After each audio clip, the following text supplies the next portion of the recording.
In this video, what we're going to be talking about is how to be extremely unreactive, because a lot of us tend to overreact to situations a lot more than necessary, and we tend to blow situations out of proportion, and we tend to feed the fire and fuel the fire more than necessary. And this really does come from the unconscious patterns that we may not necessarily be aware of, because a lot of the times there's situations that happen and we blow them out of proportion and we overreact to them and we react to them really more than necessary. And so what we're going to be talking about in this video is how to be extremely unreactive and stop fueling the fire and finally be more grounded regardless of the life situation happens. Not only the life situations, but also your own thoughts and your own emotions, and to remain unreactive to the external and the internal things that are going on. And so the key to being unreactive really is to develop more awareness of the reactions that come up.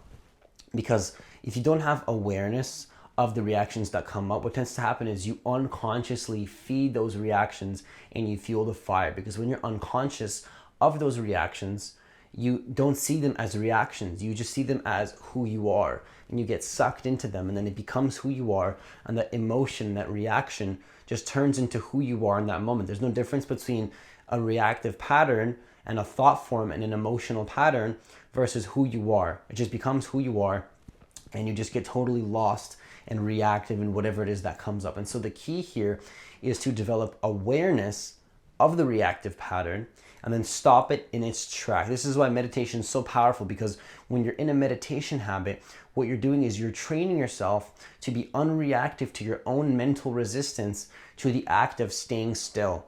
Because when you're trying to stay still for 20, 30 minutes, what happens is around the 20-minute point, or maybe even earlier for some people, depending on how much that ego and those reactive patterns are controlling your life, how absorbed you are in the mind, depending on how absorbed you are in the mind, it's going to be harder for you to stay still. There's going to be mental resistance to the act of physically staying still. And so what happens is there's going to be these urges to, start. Your mind and body are going to give you so many reasons as to why you can't stay still,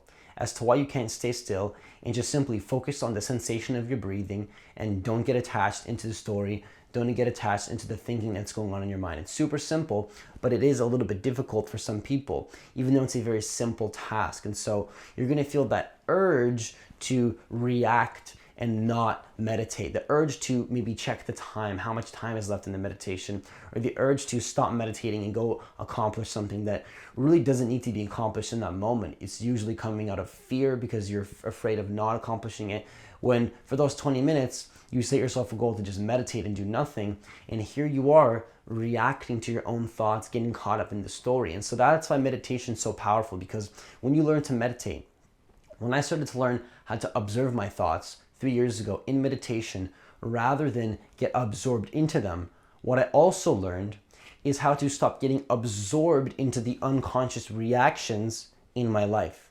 And not only in the meditation, but then also in my daily life.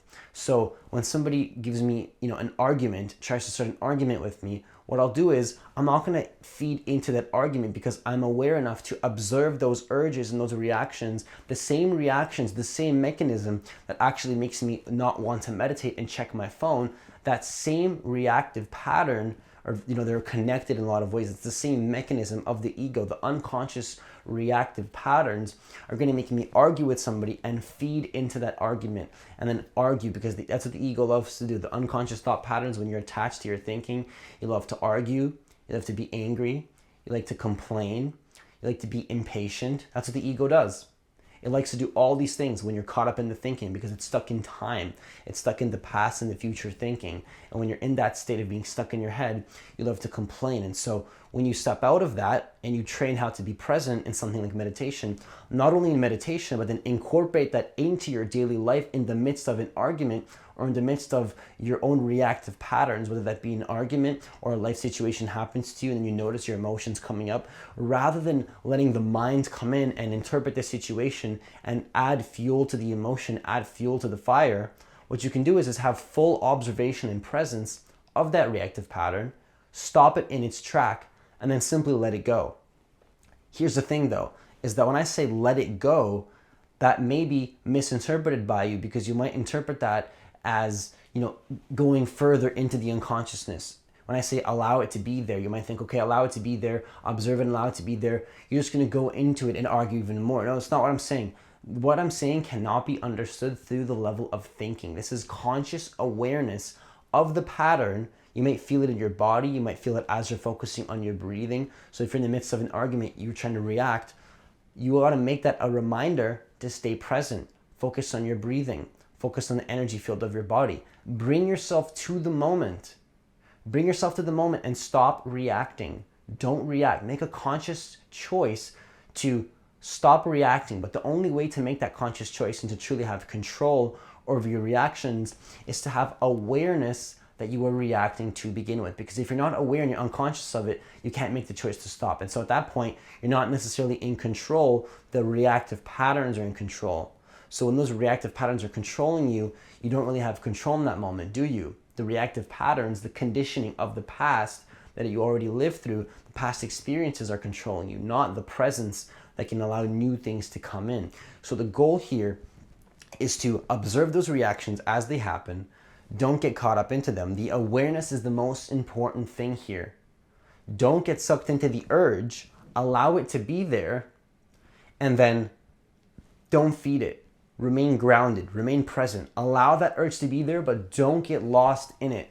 That's the ego trying to keep itself alive when you're trying to react to a life situation or react to an argument and complain. There's going to be this urge to sometimes complain or talk about yourself, talk about all your aspirations, which is good, but sometimes it's coming from the ego unconsciously, or to argue with people, or to start emotionally reacting more to situations than necessary. And you're going to have this urge, but if you stay present enough, you'll notice that it's just an urge and nothing more. And it's almost like an external force that's controlling you, which some people call the ego.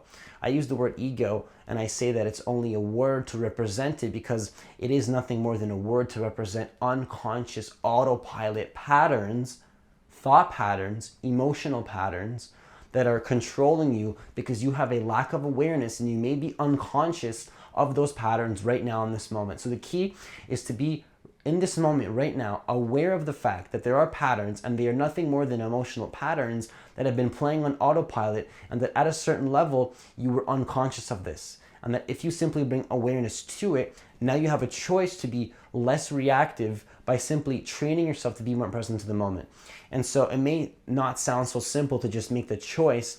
That's where meditation can be extremely powerful, because you're literally training yourself to not be reactive to your own emotions, to the external. You're literally training yourself to learn how to be unreactive to your own mental resistance to the meditation, which you can then apply to your daily life. You're literally reconditioning your mind to be present and grounded rather than feed into your emotions unconsciously. And you can do this with practice. You can literally practice and be proactive about this and get better at this as you practice more. So the key, once again, is to be aware of the reactions and not feed into them as much. But this is not suppressing them. This is with full awareness, observing them, and then simultaneously letting them go. So this is not suppression. Suppression would mean you're totally unconscious, you push them to the side, and you run away. This is the opposite of that. You're facing it dead on, and in that awareness, you're actually letting go of it and cleansing that pattern for good, and you're actually letting it go. And that's why meditation is super important, to jumpstart this and then go deeper and deeper and deeper until the pattern is totally gone, where you can be proactive about this. If you'd like this kind of content, then consider hitting that subscribe button and the notification bell, because I post a video every single day. If you want to learn more about how to go deeper into the present moment, stop being so reactive, find true peace, stop being so absorbed in the content of your mind and being sucked into all this unconscious thinking, finally break the patterns that are holding you back from your life purpose and becoming who you are truly meant to be, then consider applying for a free consultation in the website below. Have yourself a great day and see you in the next video.